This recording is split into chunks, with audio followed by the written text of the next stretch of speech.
Channel के सभी दर्शकों को जय श्री कृष्ण, नमस्कार।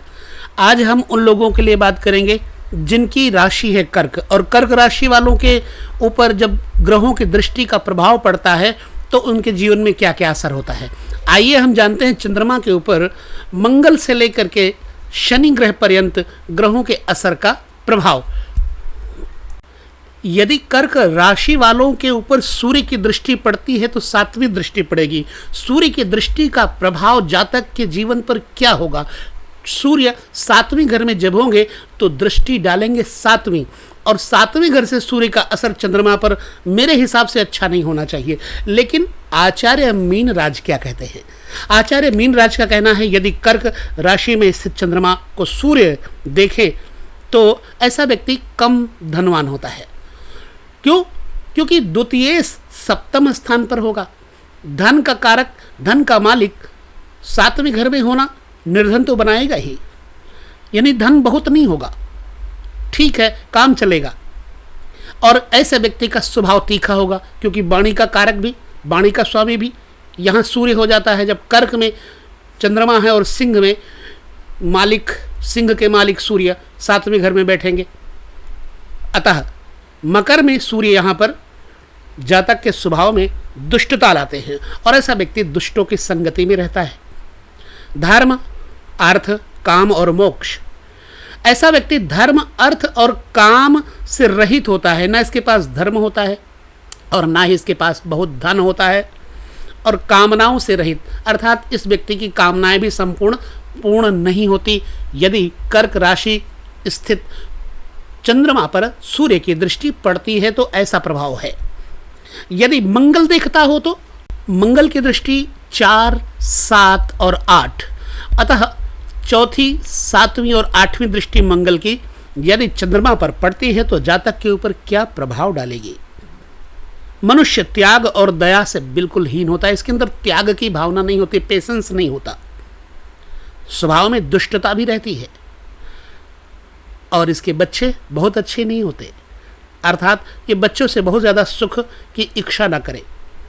और इस व्यक्ति का साथ बड़े अच्छे लोगों के साथ ना होने के कारण इसको जो महान लोग हैं, उच्च कोटि के लोग हैं, वह उपेक्षित दृष्टि से देखेंगे।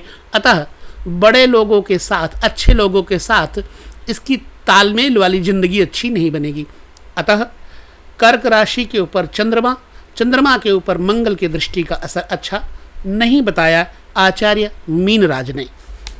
यदि बुध देखें चंद्रमा के ऊपर दृष्टि डालें, 7वीं दृष्टि बुध की है, ऐसे में अच्छा योग बताया है आचार्य मीन राज ने।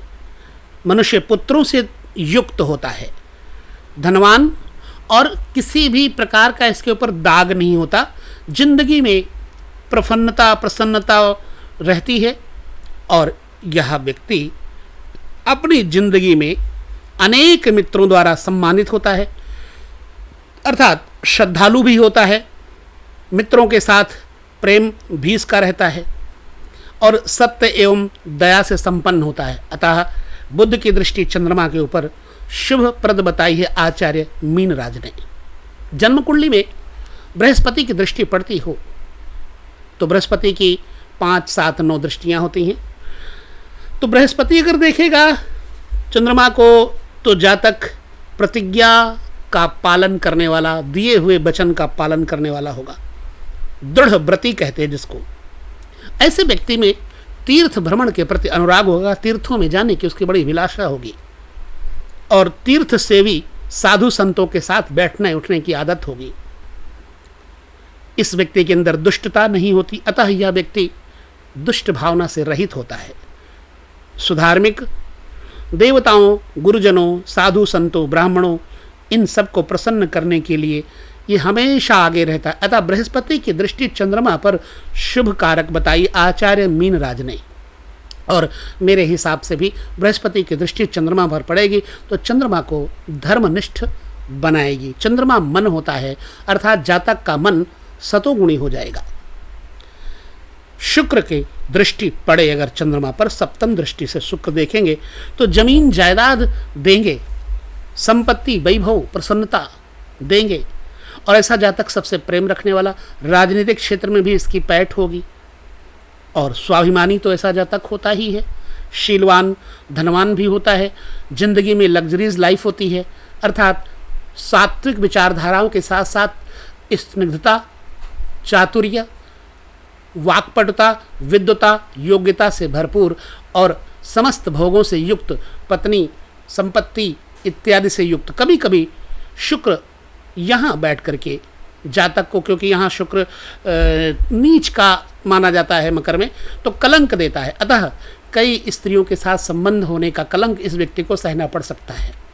मेरे हिसाब से सप्तम स्थान पर कारक भाव में शुक्र बैठेगा मकर में, तो ये मकर राशि के कारण इसका असर बड़ा अच्छा नहीं देखने को मिलता, ये मेरा मत है। क्योंकि सुखेश चंद्रमा है, आमदनी का कारक, आमदनी का कारक भी शुक्र है। तो ऐसी अवस्था में सुखेश और आयेश, लाभेश शुक्र धन संपत्ति वैभव देगा, लेकिन अनेक स्त्रियों के साथ जुड़ने का कलंक इस व्यक्ति को मिलता है। और कभी कभी ये सच भी होता है।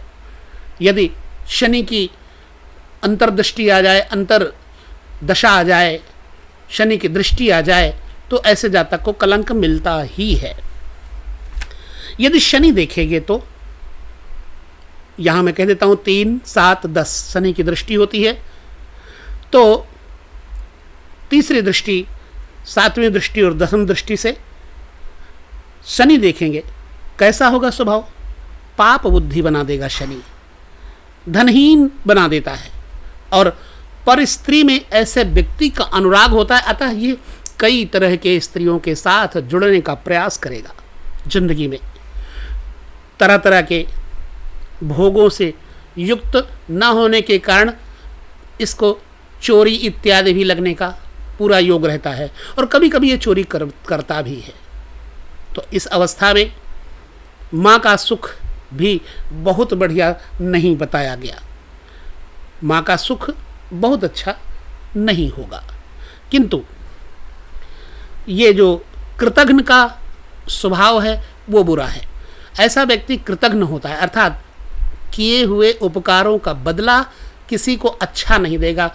इसके साथ कोई कितनी भी अच्छाई करे, किंतु ये उस अच्छाई को अपने सिर पे अभिमान के कारण बुराई में लेगा, अर्थात किए हुए उपकारों के बदले में दूसरे का अनभला करेगा।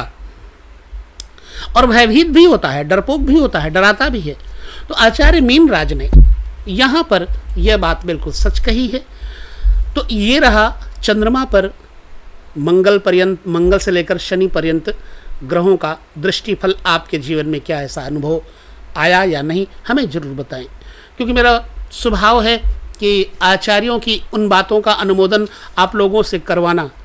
यदि आप लोगों के जीवन में ऐसा अनुभव हुआ तो ये समझ लेना कि आचार्य की कही हुई बात वास्तव में सच है। वीडियो में बस इतना ही। अगले वीडियो में हम पुनः चर्चा करेंगे सिंह राशि वालों के लिए क्या असर होगा, क्या नहीं होगा। लेते हैं विदा, फिर मिलेंगे। नमस्कार, जय श्री कृष्ण।